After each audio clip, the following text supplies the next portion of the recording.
जय जगन्नाथ नमस्कार।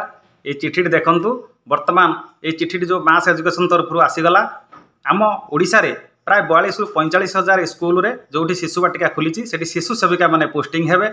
ये जो शिशु सेविका माने पोस्टिंग हेबे यही वर्ष पोस्टिंग हेबे से माने प्राइमरी टीचर मानक साहाय्य करेंगे। यार लिखाई एनईपी 2020 अनुसार यही कार्यक्रम हम और से दरमा केते रहिबो ना दरमा 3000 रहिबो एवं कुकम हेल्पर सहित से दरमा सामान रहिबो एवं यार जो पोस्टिंग प्रोसीड्योर केमिति से नियुक्ति हेबे सेटा पूरा एसएमसी को दायित्व दिखाई। गवर्नमेंट प्लीज होती प्रत्येक विद्यालय रे ये सब कार्य करेंगे कहीं ना यह हूँ पिला मानकर विकास पाई लर्निंग आउटकम वृद्धि पाई से जो शौचालय को जीवे से खाइबे से कौन तक सुविधा असुविधा से कथा सब बुझे ता सहित से गोटे नोट करेंगे जोटा कि जो नोटा कि से लिपिबद्ध करेंगे पिला मानकर कौन डेवलपमेंटा सुविधा असुविधा करेंगे और ता सहित प्रधान शिक्षक को से जनइबे प्रतिदिन रिपोर्ट जनइबे प्रधान शिक्षक सब कथा कहे कहला कार्यक्रम चलिए। चिठी भल भाव देखो। जय जगन्नाथ।